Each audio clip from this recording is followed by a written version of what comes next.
retrouve pour parler de la sténose valvulaire pulmonaire. Je me présente rapidement, je suis Justine, la chargée de communication de l'association, et je suis accompagnée de Laura, qui est la modératrice et bénévole chez Petit Cœur de Bœuf. Je vous présente rapidement les intervenants, donc le docteur Bruno Lefort, qui est cardiopédiatre au CHU de Tours. Il y aura ensuite un témoignage patient de Flore. Et après, nous passerons aux questions. Donc, n'hésitez pas dans le chat à noter toutes vos questions pendant les interventions. Et après, Laura les posera au docteur ou à l'association. Et puis après, je vous parlerai rapidement des outils d'information de l'association et d'une actualité de l'association. Donc, je vous laisse avec le docteur Bruno Lefort. Voilà, donc merci à Petit Cœur de Beurre de me donner l'occasion de parler de cette pathologie cardiaque que je connais bien, parce que donc moi je suis cardiopédiatre et je fais les cardiopathies congénitales de l'adulte aussi à Tours depuis maintenant une dizaine d'années. Donc je suis cathétériseur, hein, c'est moi qui fais tous les cathétérismes des cardiopathies congénitales de l'enfant, de l'adulte, et donc ben, voilà, la sténose de la valve pulmonaire, c'est une pathologie fréquente, comme on va le voir, et qui nous occupe bien en cathétérisme. Donc c'est un topo qui est effectivement assez médical, c'est ce qu'on m'a demandé. J'espère que je ne vais pas vous perdre. S'il y a des choses qui vous semblent inutiles ou des choses sur lesquelles je passe trop vite, n'hésitez pas à interrompre, il n'y a pas de souci. Donc le topo, c'était sténose valvulaire pulmonaire, mais il faut savoir qu'il y a des sténoses qui ne sont pas valvulaires.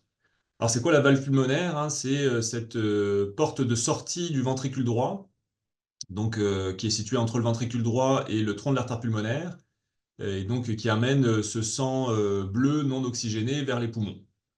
Et donc bah, c'est une porte, ça veut dire que ça s'ouvre et ça se ferme. Et donc quand ça se ferme, il ne faut pas que le sang revienne en arrière. Et puis quand ça s'ouvre, il faut que ça s'ouvre largement pour que le sang ne soit pas gêné dans son cheminement entre le ventricule droit et les artères pulmonaires. Et donc la sténose de la valve pulmonaire, c'est quand cette valve s'ouvre pas suffisamment et empêche le sang de sortir du ventricule droit vers les artères pulmonaires de façon libre et facile. Donc 90% des sténoses sont sur la valve, mais parfois elles sont aussi au-dessus de la valve. On appelle ça des sténoses supravalvulaires, hein. C'est le cas souvent dans les syndromes de Noonan, comme on verra tout à l'heure. Elles peuvent être également sous-valvulaires, c'est beaucoup plus rare, hein. Plutôt, c'est des problèmes musculaires, des sténoses, ce qu'on appelle infundibulaires.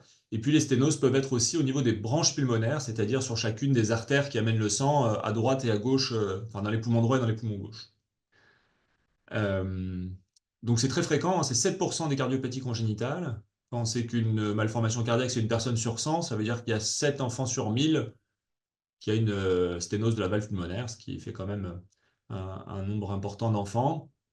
Il n'y a pas de prédominance fille ou garçon. Alors l'anatomie, en fait, la valve pulmonaire normale, c'est une valve comme la valve aortique on dit qu'elle est tricuspide, elle a trois composantes, trois cuspes. C'est ça qui lui donne sa souplesse et sa possibilité de s'ouvrir bien comme il faut. Et il faut que ces cuspes, elles soient bien séparées les unes des autres par des séparations qu'on appelle les commissures. Les commissures, c'est l'endroit où les deux cuspes se rencontrent, euh, voilà, chacune avec l'autre. Et donc, il y a trois commissures puisqu'il y a trois cuspes. Et donc, il peut y avoir une sténose sur une valve tricuspide lorsque ces commissures, en fait, elles ne se sont pas ouvertes suffisamment. Et en fait, elles sont attachées. Les cuspes sont attachées l'une à l'autre par des petites attaches fibreuses. Et donc, forcément, ben, ça réduit largement le passage de sang à travers la valve. Et donc, là, la dilatation au ballon, finalement, ça va consister à détacher ces fusions commissurales en dilatant la valve. Donc, ça, c'est la bonne forme, on va dire, sur une valve qui a trois cuspes. Mais parfois, la valve n'a pas trois cuspes. Elle peut avoir juste deux cuspes, voire une cuspe, hein. C'est ce petit schéma-là que j'ai trouvé sur Internet pour essayer de mieux expliquer. Et donc, en fait, il y a par exemple, là, c'est une valve unicommissurale, c'est la moins bonne forme, on va dire, des sténoses de valve pulmonaire, avec juste une seule commissure, une espèce de grande cuspe et une fusion. Ici, entre eux, finalement, il devait y avoir deux cuspes, mais ces deux cuspes, elles ont fusionné avec une fusion qui est parfois très fibreuse, très rigide, et qui va avoir du mal à être levée. Donc la valve pulmonaire, voilà, elle peut avoir quand même plusieurs anatomies. L'anatomie la plus favorable, c'est la valve tricuspide, mais parfois elle peut être bicuspide, voire unicommissurale.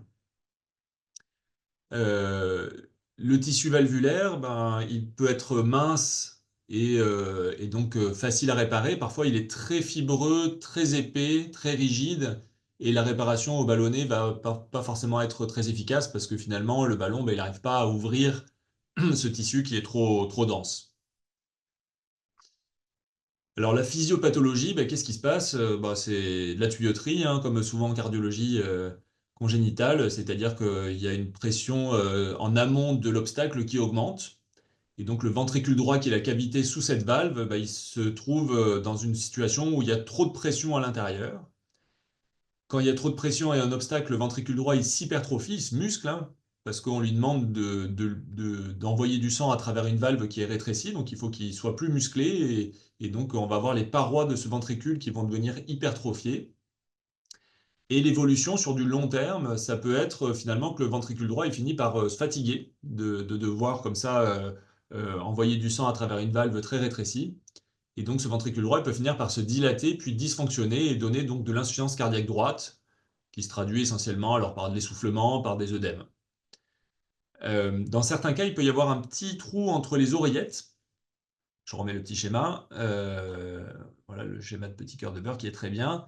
Les deux oreillettes sont là, et donc l'augmentation de la pression dans le ventricule droit fait qu'il y a une augmentation de la pression dans l'oreillette droite aussi, et donc il peut y avoir du sang qui va passer, du sang bleu qui va passer à travers un trou entre les deux oreillettes, de l'oreillette droite vers l'oreillette gauche. Et donc il y a un peu de sang bleu qui va se retrouver dans le circuit rouge, aller dans l'aorte, et donc donner un peu de désaturation, c'est-à-dire de la cyanose, quoi, en fait.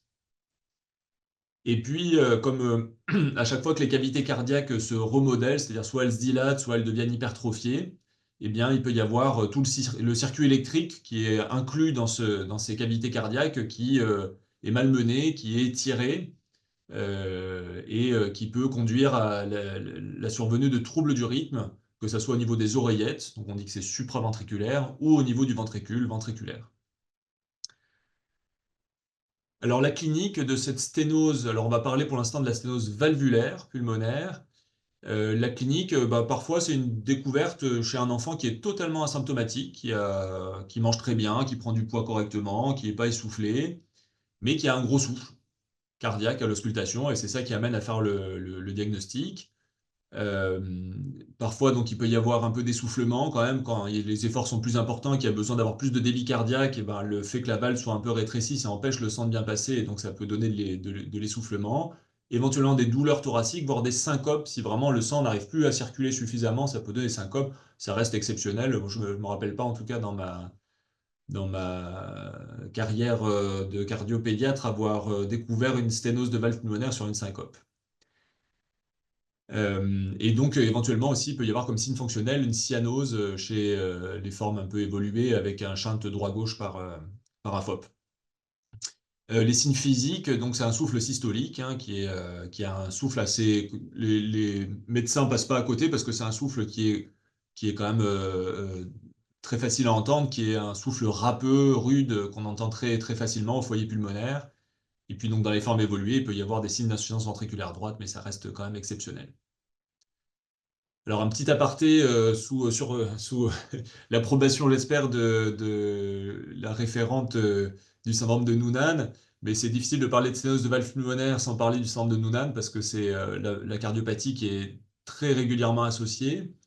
Donc, le syndrome de Noonan, vous connaissez certainement, hein, c'est un syndrome qui est quand même assez fréquent, 1 pour 2000 naissances, qui est donc une maladie d'origine génétique, hein. Il y a plusieurs gènes qui peuvent être impliqués dans le syndrome de Noonan et apparentés, hein, parce qu'en fait, il n'y a pas que le Noonan, hein. Il y a le syndrome léopard, il y a le syndrome cardio-facial et d'autres, le Costello. Et donc, le gène le plus fréquemment muté, c'est PTPN11, mais il y a d'autres gènes qui sont situés sur une voie de signalisation qui s'appelle la voie RAS, enfin bon, peu importe. En tout cas, ce syndrome de Noonan donne des caractéristiques cliniques assez simples, assez faciles. On les repère assez facilement, les enfants qui ont des syndromes de Noonan, parce qu'ils ont une petite bouille un peu particulière voilà, quand on a un peu l'habitude et qu'on a vu quelques enfants avec le syndrome de Noonan, on passe pas à côté. Voilà, avec des oreilles un petit peu basses, le nez un peu retroussé, un sourire un peu particulier. Il y a une petite taille. Il peut y avoir un diagnostic anténatal parce qu'il y a des petits signes avant-coureurs avec la nuque épaisse ou ce qu'on appelle un hygroma kystique, hein, c'est-à-dire une espèce de masse au niveau de la nuque. Il y a un mamelon écarté, un pectus excavatum, ça veut dire que il y a comme un espèce d'entonnoir, oh, excusez-moi, je sais pas pourquoi c'est passé, comme une espèce d'entonnoir au niveau du sternum, hein, comme si c'était un peu creusé. Il peut y avoir un retard mental, mais c'est loin d'être le cas tout le temps. Voilà, il y a d'autres anomalies associées peu fréquentes. Et donc ces enfants ont très souvent un rétrécissement sur la voie pulmonaire, et c'est souvent un rétrécissement qui est plutôt supravalvulaire, c'est-à-dire au-dessus de la valve, qui sont des rétrécissements qui ne sont pas toujours évidents à traiter par voie percutanée, c'est-à-dire par cathétérisme, mais assez régulièrement chez les enfants, il y a besoin d'une chirurgie pour lever l'obstacle qui se situe sur le tronc et pas finalement sur la valve. Il y a d'autres anomalies cardiaques qui peuvent être associées, hein. Il y a souvent une communication entre les oreillettes. Il peut y avoir ce qu'on appelle le canal atrioventriculaire, c'est une autre malformation un peu plus complexe. Et puis, il peut y avoir une hypertrophie aussi du cœur, hein, le cœur gauche qui est trop épais. Et ça peut intervenir secondairement. Donc, c'est des enfants, même s'ils n'ont pas d'anomalie sur la valve pulmonaire, pas de CIA et tout ça, on les suit quand même parce qu'ils peuvent développer des cardiopathies hypertrophiques, même tardivement. Et donc, comme je vous disais, là, enfin, malheureusement, en tout cas pour ces enfants, la dilatation percutanée est souvent pas très efficace à cause de la localisation qui n'est pas tellement sur la valve, mais plutôt au-dessus de la valve, quelque chose qui est très fibreux. Et donc, c'est souvent une intervention chirurgicale.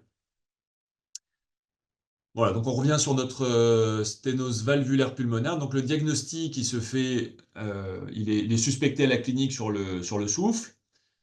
On fait un électrocardiogramme, c'est des éléments importants, électrocardiogramme qu'on peut avoir parce qu'il y a des signes qui nous donnent assez rapidement la piste d'un problème sur le cœur droit. Alors bon, c'est des choses qui vous diront peut-être pas grand-chose, mais on regarde l'axe du cœur, on regarde les ondes T qui sont positives en D1 et ça c'est en V1, ça veut dire que souvent l'hypertrophie est importante. Euh, mais voilà, l'électrocardiogramme, il est important dans cette pathologie parce qu'il permet déjà de vérifier que le rythme est normal, c'est-à-dire sinusal, qui prend bien les voies électriques normales. Et puis, ça donne un petit peu la répercussion sur le cœur de la sténose de la valve. Et puis après, donc l'élément important pour faire le diagnostic et évaluer l'efficacité du traitement, c'est l'échographie. L'échographie, donc il va faire le diagnostic positif, il va voir qu'il y a un rétrécissement sur la valve, hein, on va voir un exemple après. On va pouvoir essayer d'apprécier si c'est une valve unie, bi ou tricuspide. C'est pas toujours évident parce qu'elle n'est pas tellement dans le plan de l'échographie, donc c'est pas facile d'avoir une bonne vision de la valve pulmonaire par rapport à la valve aortique qu'on voit bien mieux. Mais on va pouvoir voir assez facilement si c'est une valve qui est plutôt fine et auquel cas on sait que la dilatation devrait être assez efficace ou au contraire, si c'est une valve qui est très épaisse, et auquel cas la dilatation est en général un peu moins bonne. Donc on va mesurer le gradient à travers la valve, on va mesurer le diamètre de l'anneau, ça c'est très important parce que c'est en partie avec l'échographie qu'on va pouvoir choisir la taille du ballon. On va regarder s'il y a déjà une fuite au niveau de la valve. Si la sténose elle est bien effectivement que sur la valve et pas au-dessus et en dessous de la valve, on va voir la répercussion sur le ventricule droit.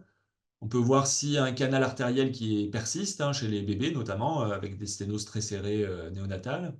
Et puis, on va regarder s'il y a un trou entre les deux oreillettes pour voir s'il y a une anomalie de direction de shunt de la droite vers la gauche. Donc voilà un exemple, hein, ça c'est une échographie du cœur. En fait, ici on voit la valve aortique. Ici c'est l'oreillette gauche, là l'oreillette droite. Là c'est la valve tricuspide, hein, donc la valve d'entrée du ventricule droit. Là c'est le ventricule droit. Et puis là c'est la valve pulmonaire avec le tronc de l'artère pulmonaire et puis les deux branches qu'on voit de part et d'autre. Et donc, vous voyez que le flux bleu, là, il devient très accéléré, il s'aliase, hein, il donne cet aspect orangé au moment où il passe dans la valve. Et donc, il s'accélère de façon importante. On peut mesurer avec un Doppler la vitesse d'accélération. Et vous voyez, on a 4,6 mètres par seconde. Et donc, les indications de dilatation, c'est à partir du moment où on passe les 4 mètres par seconde. Donc on mesure l'anneau de façon très fiable, hein. Donc, vous voyez là c'était un anneau, enfin je ne sais pas si c'est marqué quelque part, voilà, c'était un anneau qui faisait 10 mm, hein. Ça veut dire qu'on va mettre un ballon probablement de 10 ou 12 mm pour commencer. Donc voilà, une fois qu'on a fait le diagnostic positif, eh ben, le traitement donc de première intention, c'est clairement la dilatation percutanée, ça veut dire par cathétérisme. Donc vous voyez, ça date pas d'hier, la dilatation percutanée, puisque la première procédure a été faite en 82.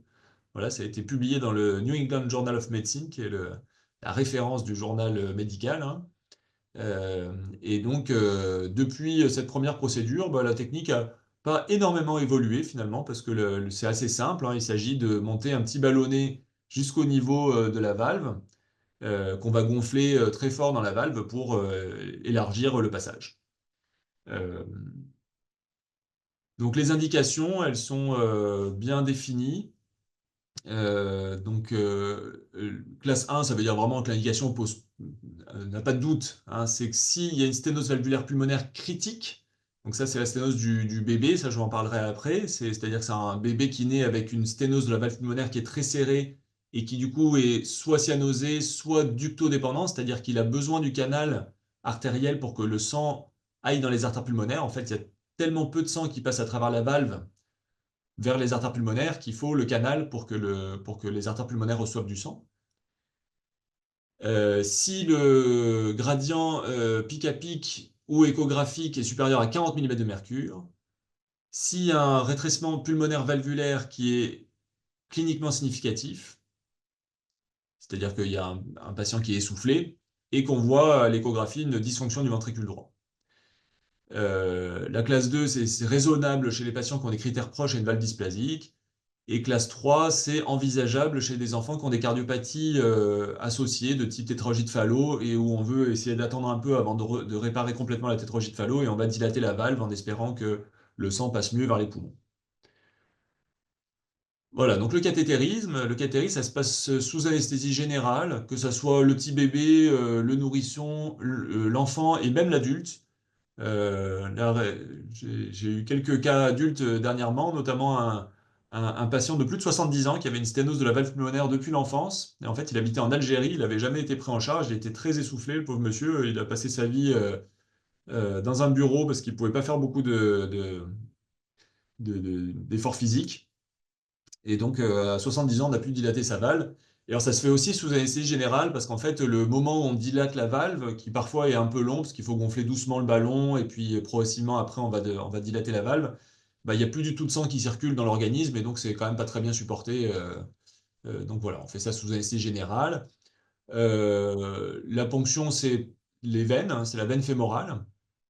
Et donc, en général, pour les bébés, en tout cas, on peut, avec un désilé de 5 French, c'est-à-dire vraiment un désilé de très petite taille, un French c'est 0,3 mm à peu près, donc 5 French ça fait 1,5 mm.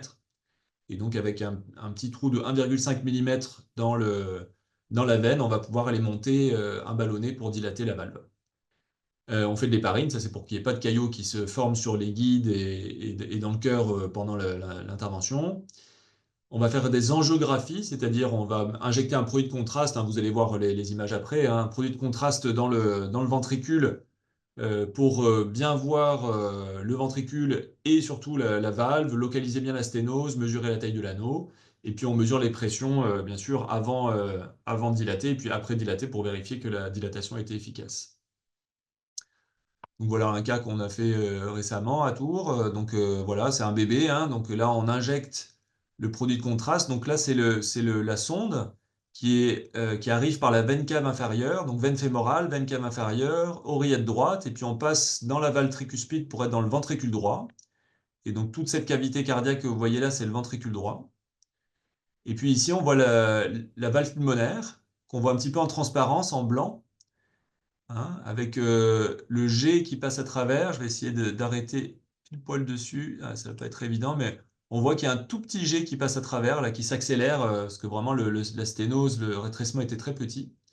Et puis ici, c'est le tronc de l'artère pulmonaire, et puis vous voyez, il est soufflé un petit peu, il est dodu, parce que le G, quand il passe à travers, bah, il tape sur le tronc de l'artère pulmonaire et ça le fait gonfler. Donc on mesure l'anneau, hein, vous voyez, là, c'était 6 mm, donc c'était vraiment un petit bébé. Et donc, on va pouvoir mettre un ballon. En général, on met un ballon entre 100 et 120% pour commencer de la taille de l'anneau. On essaye de ne pas monter trop haut parce que le risque quand on met des ballons trop gros, c'est de créer une fuite.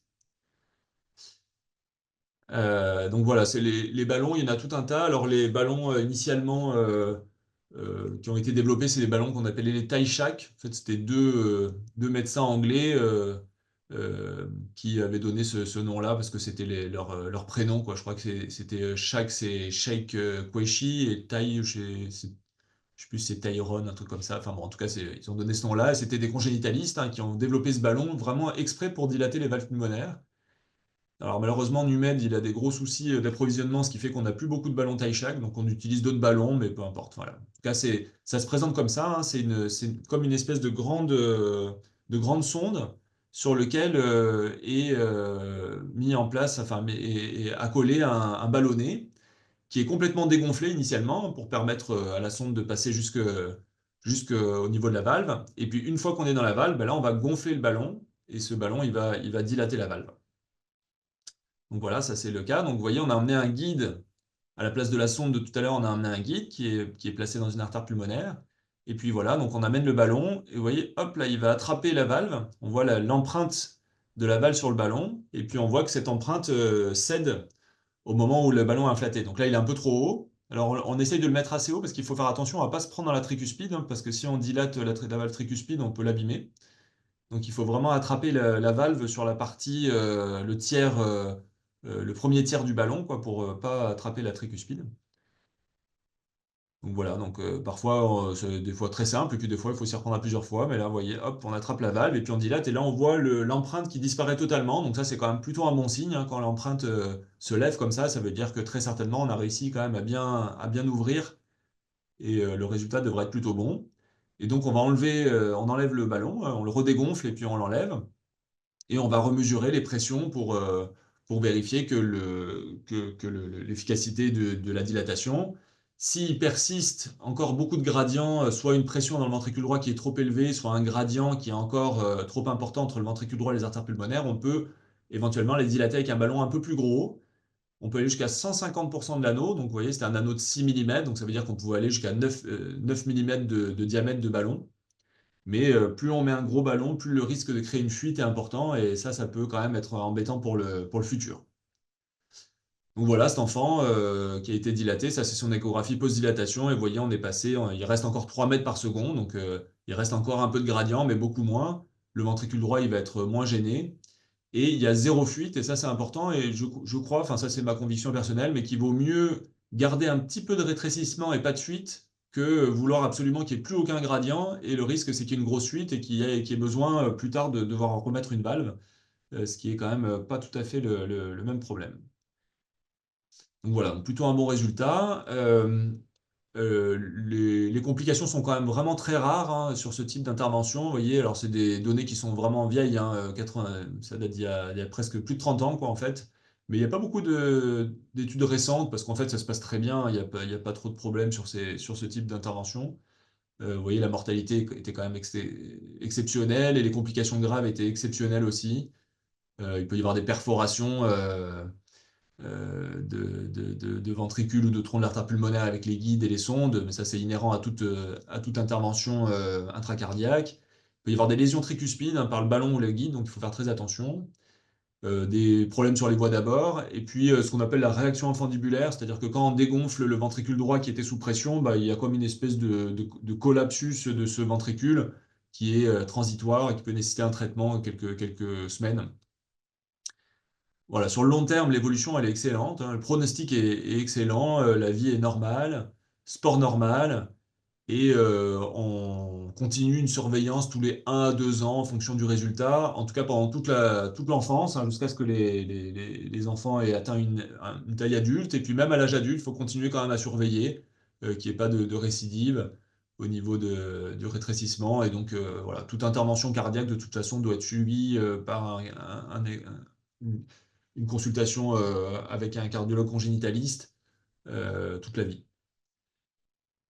Les réinterventions, c'est 8%, donc vous voyez, c'est quand même pas très fréquent. Les facteurs favorisants, bah, c'est le syndrome de Noonan, parce que comme je vous ai dit, c'est pas très efficace sur les sténoses supravalvulaires. C'est plus les enfants ont été traités tôt, si l'anneau était petit, si la valve était très dysplasique, ça veut dire très épaisse, très grosse. Quand le ratio entre le ballon et l'anneau est plus petit, c'est-à-dire qu'on n'a pas mis un ballon trop gros, mais encore une fois, je pense que des fois, il vaut mieux avoir un petit rétrécissement, quitte à devoir redilater quelques années plus tard, que avoir une grosse fuite. Parce que l'insuffisance pulmonaire, selon les séries, c'est 40 à 90%, donc c'est quand même fréquent. Et si la fuite est vraiment très sévère, et ça arrivé beaucoup avant et beaucoup moins maintenant, parce que je pense qu'on fait beaucoup plus attention, ça peut nécessiter de remettre une valve. Et si on doit remettre une valve, alors là, c'est quand même vraiment beaucoup plus compliqué parce que les valves, il faut les reposer tous les 10 à 15 ans. Et donc, le pronostic est quand même moins bon. Donc, vraiment, il faut éviter au maximum l'insuffisance pulmonaire. Parfois, ça marche pas, la dilatation au ballonnet. Et donc là, l'intervention, ça sera chirurgicale, notamment si l'anneau pulmonaire est petit ou si la dilatation n'a pas marché. Et puis dans les sténoses supravalvulaires, évidemment. Trois formes cliniques, rapidement. Je ne sais pas si j'ai peut-être déjà pris beaucoup de temps. La sténose critique du nouveau-né, ça c'est une forme très importante à connaître parce que c'est en fait la valve qui est tellement petite, le passage qui est tellement étroit que le sang bleu n'arrive pas à aller dans les poumons, n'arrive pas à passer la valve, ou en tout cas il n'y a pas suffisamment de sang qui passe la valve. Donc il y a une partie qui revient en arrière et qui passe dans un trou entre les deux oreillettes. Et donc ce sang va ensuite dans la circulation systémique, dans la circulation rouge, et donne une cyanose néonatale qui peut parfois être importante. Et puis surtout, bah, il n'y a pas suffisamment de sang qui va dans les poumons. Et donc il faut maintenir le canal artériel ouvert. Vous savez, le canal artériel, c'est ce petit tuyau qui va relier l'aorte et l'artère pulmonaire. Et donc, on va laisser ce canal ouvert le temps qu'on aille dilater la valve pour qu'il y ait plus de sang qui puisse passer directement du ventricule droit vers les artères pulmonaires. Euh, donc ça, c'est une urgence de cathétérie, c'est-à-dire qu'il faut aller dilater la valve de façon assez rapide dans les 24-48 heures pour permettre le passage. Et puis, il y a des formes très tardives, hein, comme je vous disais, mon petit patient de 70 ans. Bon, heureusement, c'est plutôt des enfants un petit peu plus grands en général ou des adultes jeunes.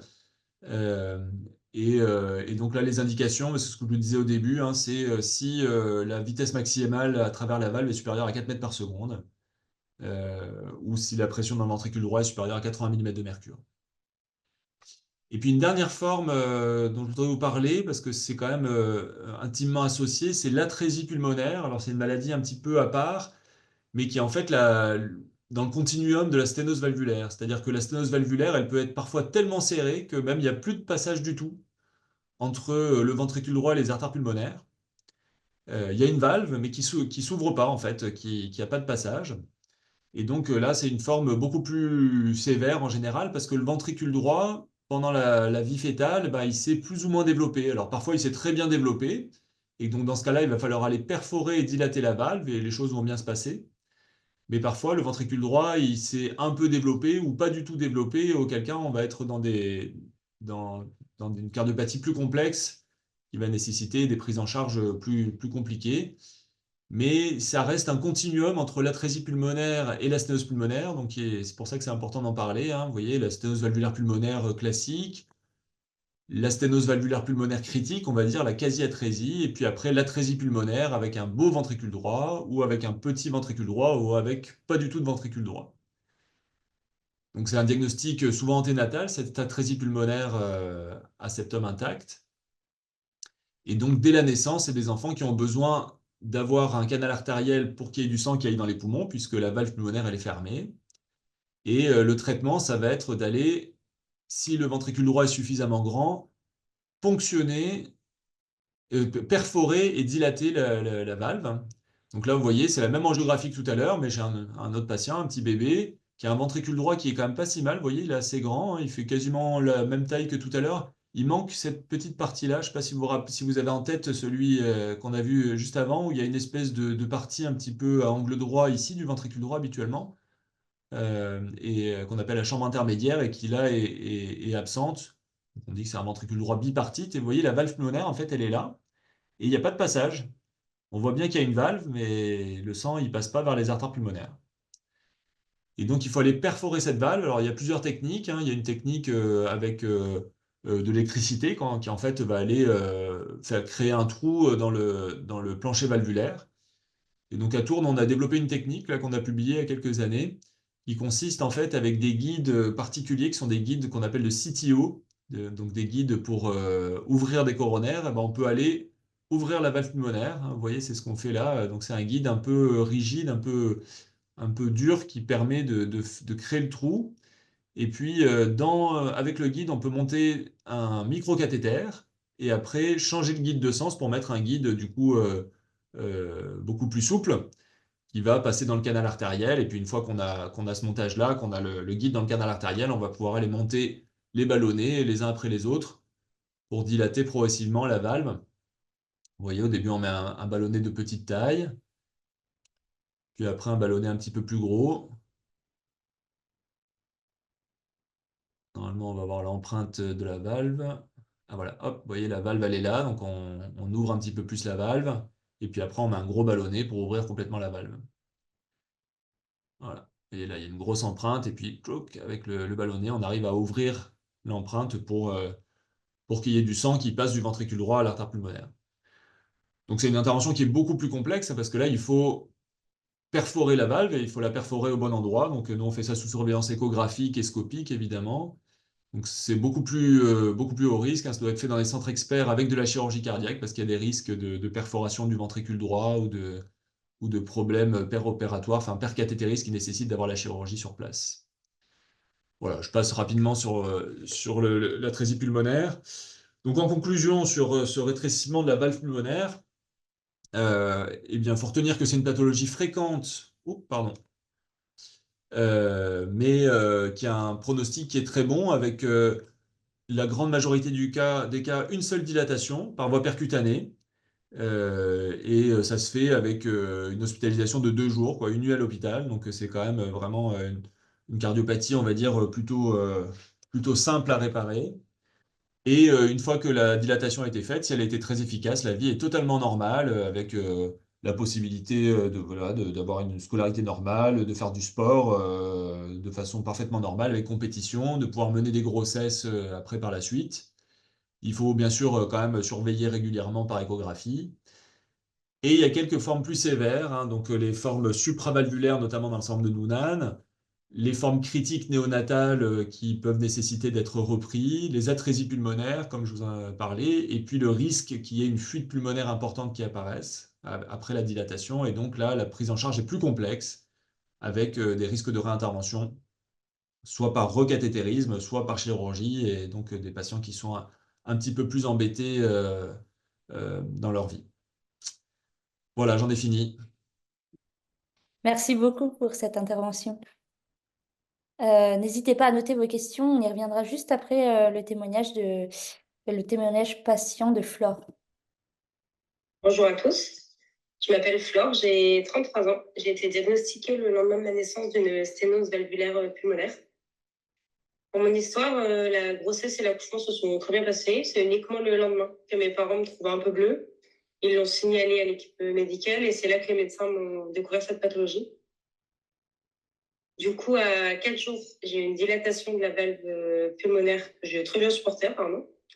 Je suis restée 1 mois à l'hôpital, puis j'ai eu une enfance tout à fait normale, avec des suivis tous les 6 mois, 1 an, voire plus.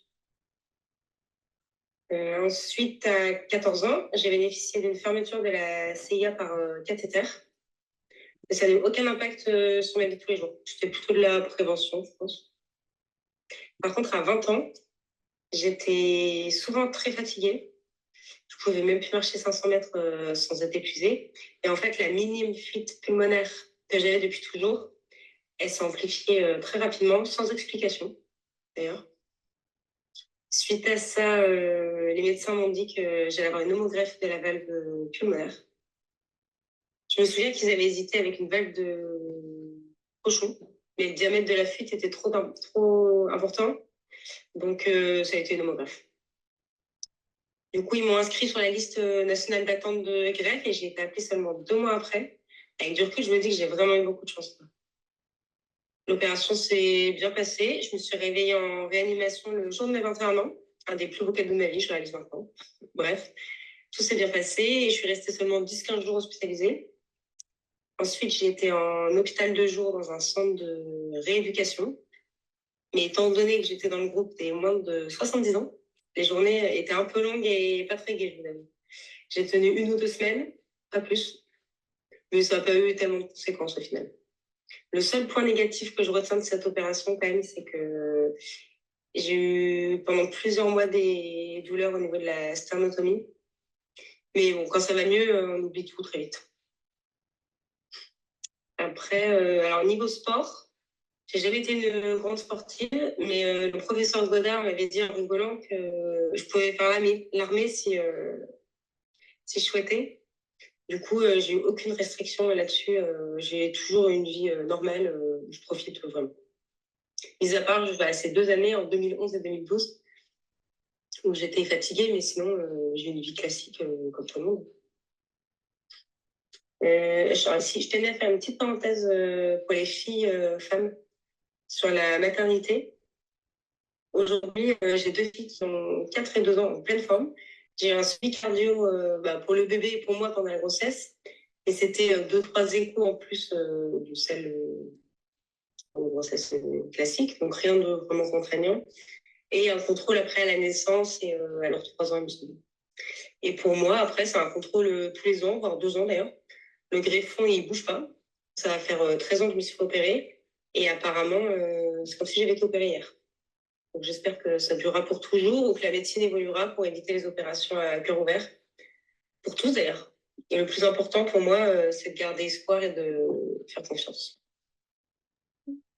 Et donc voici le témoignage de Flore. Si le docteur Lefort veut intervenir sur ce témoignage ou si vous avez des questions, n'hésitez pas à ouvrir votre micro, intervenir directement. Laura, s'il y a des questions dans le chat, n'hésite pas à les poser. Ouais, ben Flore, elle illustre parfaitement ce que je disais. Donc, une dilatation percutanée en période néonatale sur une sténose critique. Du coup, c'était la forme critique avec cyanose à la naissance, qui évolue parfois. Alors, je ne sais pas très bien pourquoi il n'y avait pas de fuite et tout d'un coup, il y a une fuite. Ça, c'est un peu étonnant, mais le plus probable, c'est qu'il y avait quand même une fuite dès le début qui a progressé petit à petit, responsable d'une dilatation et du coup, la nécessité de remettre une valve. Alors par voie chirurgicale, parce que c'était 2012, donc les voies percutanées pour les valves n'étaient peut-être pas encore très développées. 2012, oui, ça devait juste commencer. Je sais, j'ai plus en tête exactement la date exacte de première implantation percutanée, mais clairement maintenant, cette jeune femme, elle bénéficiera clairement d'une revalvulation quand son homogreffe ne marchera plus, d'une revalvulation par voie percutanée, et donc elle ne devrait pas être réopérée. C'est-à-dire qu'on pourra mettre une valve en passant par les veines et sans réouvrir le thorax. Mais c'est sûr qu'elle va être. Le problème de ces valves, c'est qu'à partir du moment où on en met une, la durée de vie habituelle, moyenne, c'est entre 10 et 15 ans des homogreffes. Donc là, tant mieux, ça fait 13 ans et sa valve marche super bien, donc ça, c'est vraiment chouette. Donc j'espère que ça va continuer encore de nombreuses années. Moi, j'ai quelques patients où ça fait plus de 20 ans qu'ils ont des homogreffes et qui marchent très bien, mais il y en a d'autres, au bout de 5 ans, les homogreffes ne marchent plus et donc il faut les changer. Et donc, à partir du moment où on commence à mettre une valve pulmonaire, bah, c'est quand même, on embête les patients pendant toute leur vie parce qu'il faut régulièrement les rechanger, soit par chirurgie, soit par cathétérisme, le plus possible par cathétérisme. Et c'est pour ça qu'il faut à tout prix essayer d'éviter ces fuites pulmonaires qui n'ont pas de conséquences immédiatement, c'est-à-dire que les enfants vont très bien, ils grandissent très bien, ils n'ont pas de soucis pendant de nombreuses années, et puis arrivé à l'âge adulte, bah, ça gêne, et puis c'est là où il faut mettre les valves. Donc voilà, bah, c'est un témoignage qui illustre très très bien les choses. Ouais. Merci pour d'être intervenu sur ce témoignage. Est-ce que des personnes ont des questions? Oui, merci beaucoup pour cette présentation. Moi, j'ai une question parce que par exemple, pour ma fille qui a le syndrome de Noonan choc 2, on a parlé de dysplasie valvulaire sans sténose. Je comprends pas ce que ça veut dire du coup. Ah oui. Alors oui, très, très bonne question. En fait, la dysplasie, le fait de dire dysplasie, ça veut dire que la valve, elle a un aspect anormal. C'est-à-dire qu'elle est D'accord. soit trop épaisse, soit parfois il y a trop de tissu. Et ça, c'est très fréquemment le cas dans les syndromes de Noonan. Et pas forcément que la valve pulmonaire. D'ailleurs, il peut y avoir des dysplasies polyvalvulaires, c'est-à-dire que même la valve aortique ou la valve mitrale, elles peuvent être anormales dans le sens où elles semblent trop épaisses ou trop de tissu, Mhm. mais leur fonctionnement est pourtant correct. C'est-à-dire que elle s'ouvre bien et le sang passe largement, donc il n'y a pas de sténose, et elle se ferme bien sans fuite. Donc, c'est des D'accord. valves qui ont un aspect échographique inhabituel, mais qui ont une fonctionnalité normale.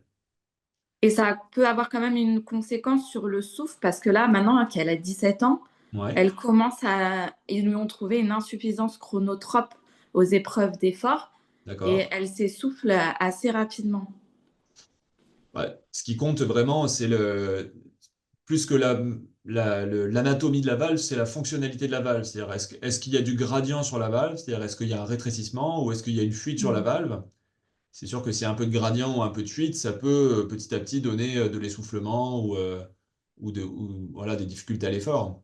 D'accord. Donc ça, Euh, c'est un point à surveiller régulièrement alors. ouais, bien sûr, ouais, ouais, faut que bah, le cardiopédiatre qui la suit ou le cardio-congénitaliste, maintenant, si elle a 17 ans, vérifier régulièrement que sa valve continue à marcher correctement. Et c'est vrai que si elle devient trop rétrécie ou que la fuite est trop importante, on peut être amené à devoir effectivement intervenir dessus. D'accord. Après, l'insuffisance chronotrope, donc insuffisance chronotrope, ça veut dire que la fréquence cardiaque, elle augmente pas suffisamment à Oui, l'effort. c'est ça. Et ça, a priori, c'est pas lié à la valve, hein. Ça, c'est deux choses totalement indépendantes. D'accord. Moi, j'avais pas de notion dans le centre de Noonan qu'il y avait des insuffisances chronotropes. Elle prend des médicaments, votre fille, ou pas? Pas du tout, non. Pas du tout. Non, non, non. Non, je sais pas bien pourquoi elle a ça, mais ça, je crois pas que ça soit lié, en tout cas, au problème de dysplasie de valve. D'accord, merci.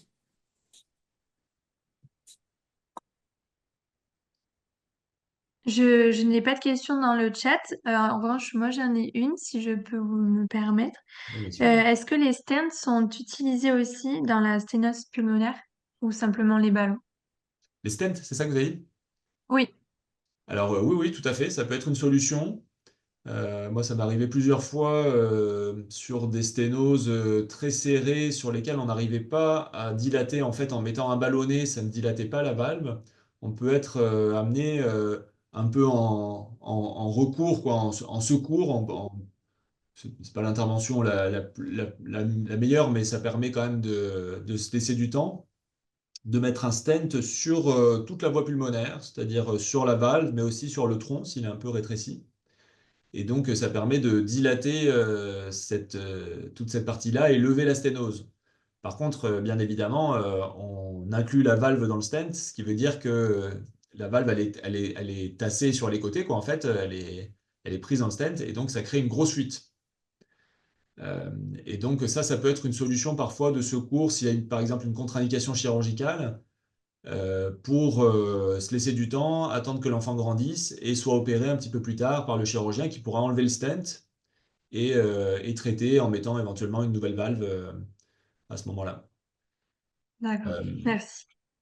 par contre, les stents, et ça, on a une bonne habitude, on va dire, à Tours, on travaille beaucoup là-dessus sur les stents dans les branches pulmonaires, parce que là, pour le coup, s'il y a des sténoses plus en amont, plus en aval, pardon, c'est-à-dire sur les artères qui amènent le sang soit dans le poumon droit, soit dans le poumon gauche, parfois elles peuvent être rétrécies et on peut être amené à mettre un stent pour lever le rétrécissement. Et là, du coup, on ne crée pas de fuite, hein, puisque la valve, elle n'est pas inclue dans le stent. Et ça peut être assez intéressant, même chez des enfants pas forcément très grands, qui ont 2, 3 ans, parce qu'il y a des stents qu'on peut redilater au fur et à mesure de la croissance pour emmener une artère pulmonaire petite d'un enfant jusqu'à une artère pulmonaire de taille adulte. D'accord, très bien, merci. Et après, le dernier commentaire, c'est que les valves, quand on met une valve pulmonaire par voie percutanée, donc en passant par les veines, c'est un stent en fait, dans lequel à l'intérieur, il y a une valve qui a été inclue.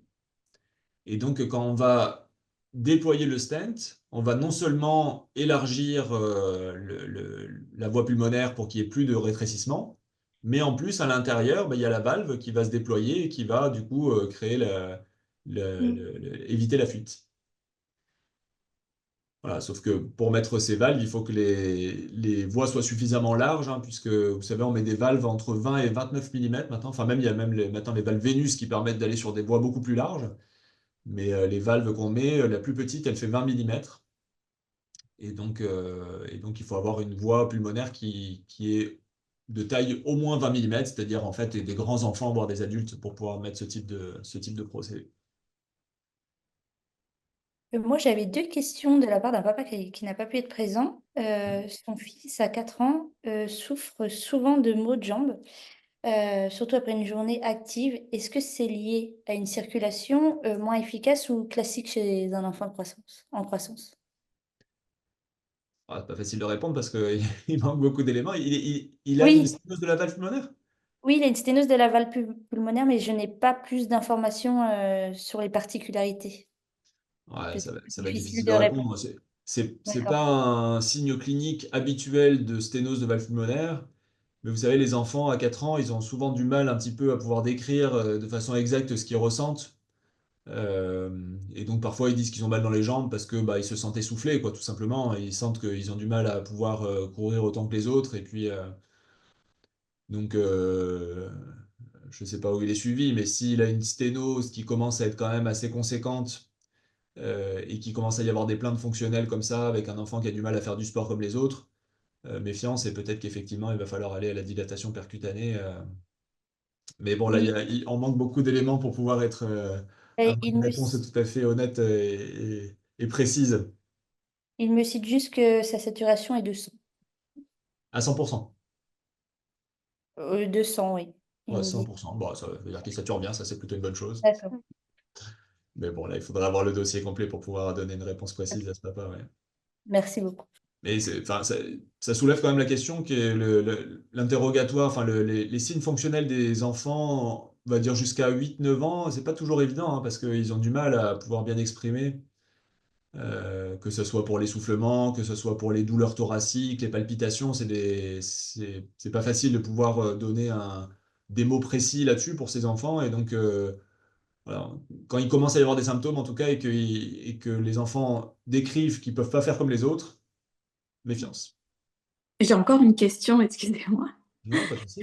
Et est-ce que, par exemple, quand on fait un scanner à un enfant qui a une dysplasie valvulaire pulmonaire, Ouais. et que le scanner va en faveur d'un début d'HTAP, ça peut être confondu avec une dysplasie valvulaire pulmonaire? Ouais, tout à fait, oui, oui. Il y a souvent cette appréciation qui est faite par les radiologues parce que la sténose de la valve pulmonaire et même les dysplasies de valve pulmonaire sans sténose peuvent parfois être associées à une dilatation de l'artère pulmonaire, du tronc de Ouais, l'artère pulmonaire. ouais, C'est ce que je vous ai montré sur la première angiographie, je ne sais pas si vous vous rappelez, où on voyait ouais, que en fait, la lésion de G créait une dilatation. Et ça, c'est ouais. aussi un signe d'hypertension artérielle pulmonaire. Les radiologues, quand ils voient les artères pulmonaires qui sont dilatées comme ça, ils pensent que ça peut être, enfin, c'est pas qu'ils pensent, c'est que c'est un signe qui peut évoquer de l'hypertension artérielle pulmonaire. Mais là, en l'occurrence, la dilatation du tronc de l'artère pulmonaire chez votre enfant, elle est liée à sa pathologie de valve et pas Mhm. du tout à l'hypertension artérielle pulmonaire, a priori. Enfin, j'imagine que de toute façon, il doit avoir des échographies régulièrement et s'il y avait de l'hypertension dans les poumons, ça aurait été diagnostiqué. J'espère. Mais c'est clairement parce qu'il y a une dilatation du tronc et que la dilatation du tronc, bah, ça peut être un signe d'hypertension artérielle pulmonaire ou une complication, enfin un élément supplémentaire sur les sténoses ou les dysplasies de valve. Et là, en l'occurrence, pour votre enfant, bah, c'est pas de l'hypertension artérielle pulmonaire, c'est lié à la sténose. D'accord. Donc, quand la cardiologue, elle me dit qu'on se revoit dans 2 ans, qu'il ne faut pas s'inquiéter. Oui, ça me paraît logique. Après, c'est encore une fois, j'ai pas tous les éléments, hein, je peux pas vous. Mm. D'accord, merci. Je peux pas faire une consultation comme ça, mais en tout cas, Oui, bien sûr. ça revient régulièrement, ça, ces histoires d'hypertension artérielle pulmonaire que diagnostiquent les scanographistes sur nos enfants qui ont des dilatations d'artères qui sont pas du tout liées à l'hypertension artérielle pulmonaire, mais qui sont liées à leur malformation cardiaque. D'accord, ok. Ok. Bonjour, moi j'ai ma petite fille de 6 semaines qui vient de se faire opérer d'une sténose de la valve pulmonaire. Ok, Du coup, l'opération s'est bien déroulée et on avait une vitesse max qui est descendue à 2,8. super. Donc, du coup, plutôt très bien. Mais après, le lendemain et donc les 2 jours d'après, cette vitesse s'est remontée, entre guillemets, vers les 4 mètres par seconde. Du coup, je voulais savoir si il fallait attendre enfin, un moment pour revoir une bonne donnée. Est-ce que voilà, il y a des choses qui doivent s'adapter? Parce en gros, on pense que l'opération a été bonne, mais est-ce que ça a été suffisant? Voilà, Ouais, ouais, c'est une très bonne question. En fait, alors déjà, il faut savoir que les gradients et les vitesses, ils dépendent un petit peu aussi de l'état de l'enfant. C'est-à-dire que si l'enfant est parfaitement calme, tranquille, eh ben la vitesse va être plus basse que si l'enfant il est un peu excité, qu'il pleure, voilà, que la pression artérielle est un peu plus élevée parce que l'enfant est plus dynamique, on va dire. D'accord. Donc, on peut avoir parfois des variations comme ça de gradient et de vitesse liées uniquement au fait que soit l'enfant il était en train de dormir ou soit il était en train de pleurer, quoi. Ça, D'accord. c'est un premier élément quand même. Euh, le deuxième élément, c'est que peut-être aussi, après la dilatation, il y a eu cette histoire de réaction infundibulaire, ce que j'expliquais, c'est-à-dire que le ventricule droit qui était sous pression, il était un peu dilaté, et puis d'un coup, en ouvrant la valve, on diminue la pression dans le ventricule droit, et donc il se replie un petit peu sur lui-même, et donc ça peut créer un petit peu d'accélération, mais dans le ventricule.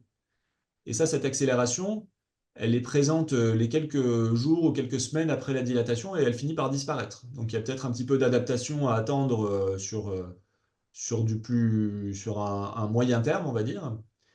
Et puis bah, parfois, on peut avoir des résultats qui semblent plutôt corrects à la dilatation. Et puis finalement, à 3 4 mois, on est un peu déçu. On trouve que le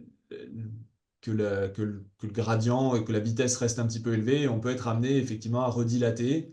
C'est pas très grave, faut pas être très inquiet là-dessus parce que enfin, vous avez vu, c'est quand même une intervention qui se passe bien, qui est pas très compliquée, qui est bien tolérée pour les enfants, qui est pas douloureuse plus que ça. Et donc, parfois, il vaut mieux redilater avec un ballon un tout petit peu plus gros, mais sans essayer à tout prix d'obtenir un résultat parfait immédiatement, parce que Oui. comme ça, on évite d'avoir la fuite, qui quand même est une complication que je trouve majeure, moi, de ces dilatations de valve. D'accord. Merci beaucoup. Mm. Je tenais juste à vous rappeler que l'association réalise des outils d'information avec des professionnels de santé, en collaboration avec des professionnels de santé. Notamment, c'est des fiches les essentiels que vous pourrez trouver sur notre site internet dans la rubrique S'informer, donc les fiches les essentiels. Nous en avons plusieurs, donc une sur la sténose valvulaire pulmonaire, pardon, et que vous pouvez retrouver et télécharger. Moi, j'avais une petite question.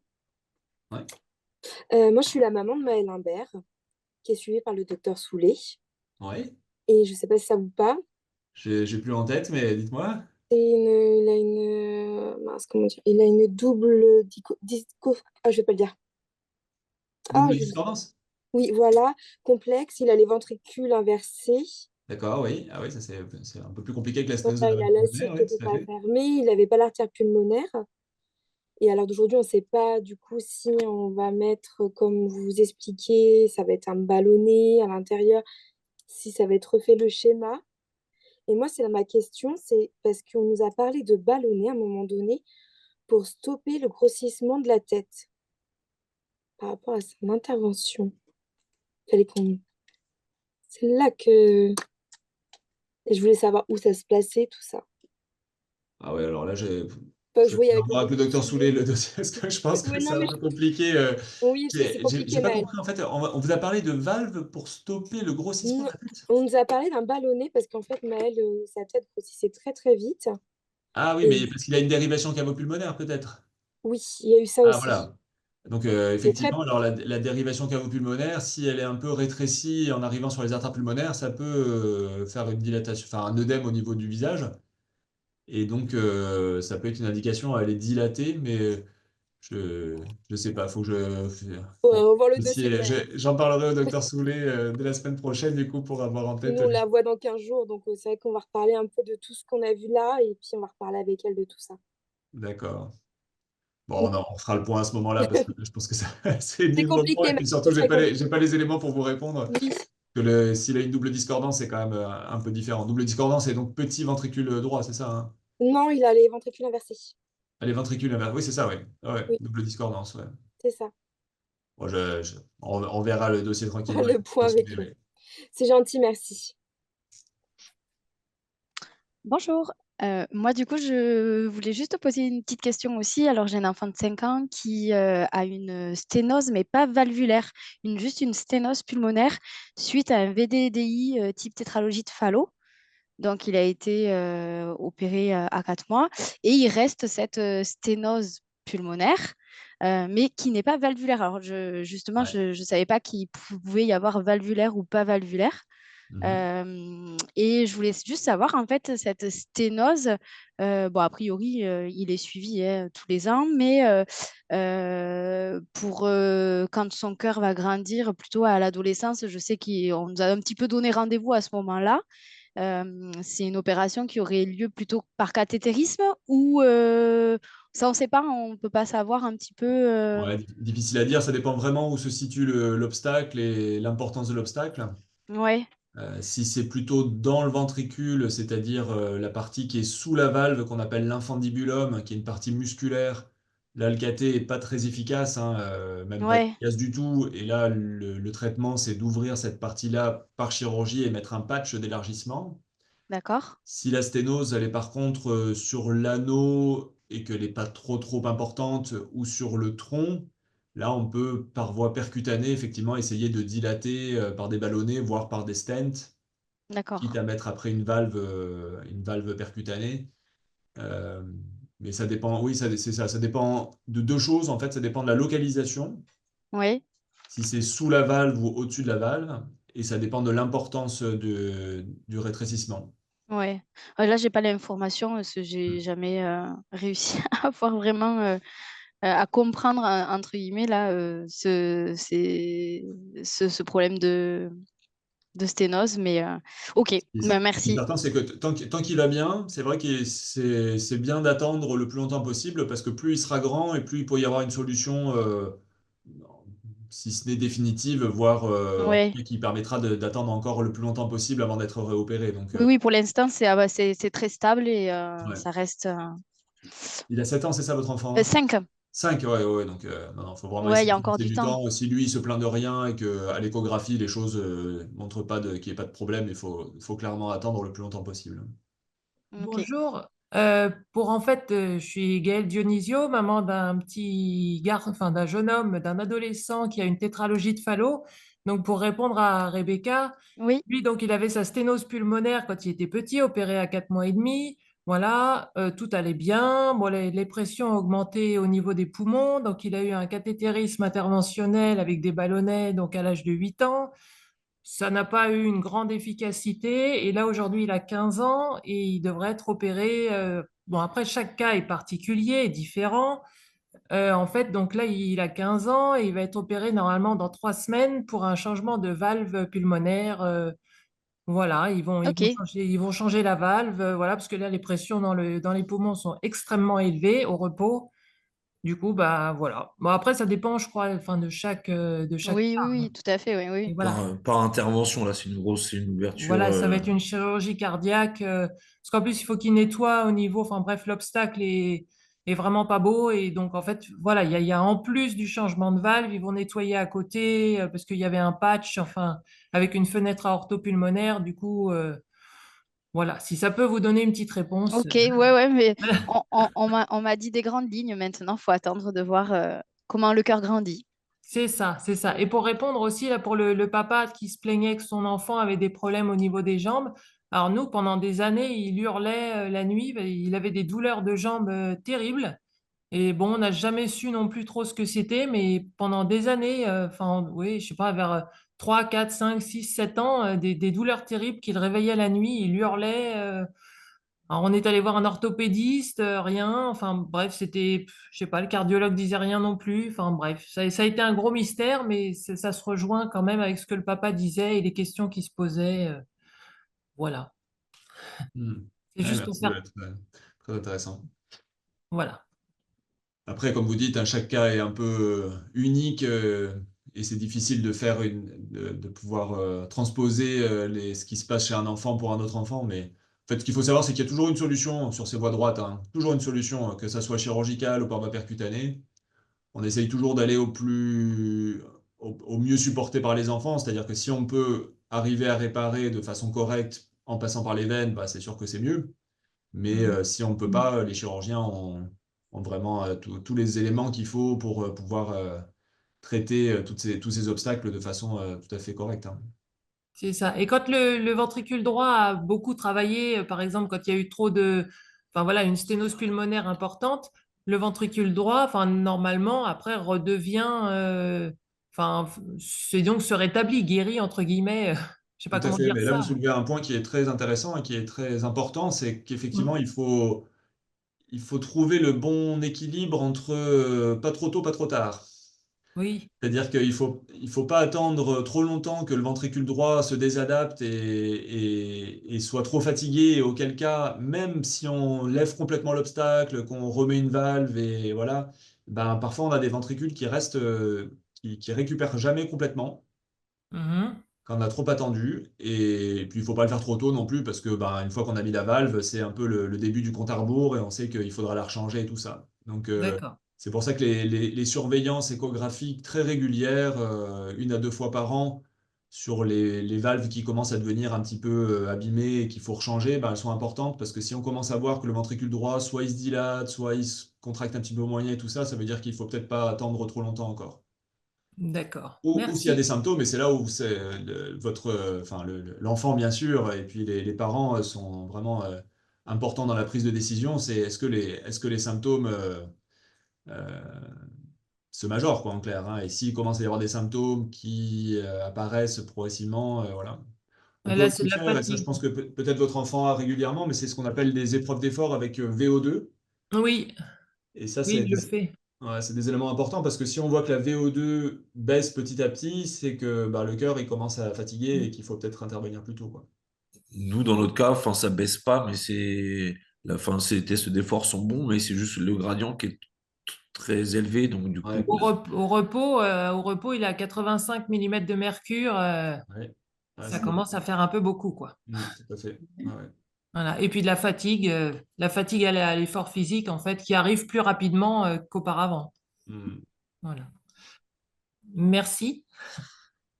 Et est-ce que l'oreillette qui se dilate, c'est aussi un problème de la dysplasie ou c'est que le ventricule? Alors, habituellement, quand il y a une pathologie de la valve pulmonaire, l'oreillette n'a pas trop de raison de se dilater. L'oreillette droite, hein, j'entends. Oui, oui, l'oreillette droite, ouais. Sauf vraiment dans des cas très très évolués où le ventricule droit marche plus bien, et il finit par y avoir une dilatation de l'oreillette. D'accord. Non, enfin, il y a quelques pathologies où on peut voir la dilatation de l'oreillette droite. S'il y a une grosse fuite pulmonaire, par exemple, qui aboutit à une grosse fuite tricuspide, l'oreillette droite va se dilater. Mais bon, c'est pas le plus classique qui est l'oreillette qui se dilate dans les dysplasies valvulaires. D'accord. Ok. Merci beaucoup pour vos interventions. Il n'y a plus de questions? Non. Laura, tu n'as pas de questions non plus dans le chat? Non, j'ai pas de questions dans le chat. Super. Donc, juste avant de clôturer, je tenais juste à vous parler d'une information de l'association, une actualité. On a ouvert les inscriptions pour notre course des petits cœurs, qui est une course solidaire qui se déroule du 15 septembre au 15 octobre. C'est une course virtuelle. Donc, du 15 octobre du 15 septembre au 15 octobre, vous pouvez la faire quand vous voulez, où vous voulez, avec qui vous voulez. Donc, c'est une marche ou une course de 2, 6 ou 10 kilomètres. Donc, voilà, n'hésitez pas si vous souhaitez participer. Ça aide à les actions de l'association. D'accord. Merci à tous pour vos interventions. Merci au docteur Lefort pour cette présentation. C'était vraiment super. Oui, très bonne présentation. Ben, merci beaucoup, avec plaisir.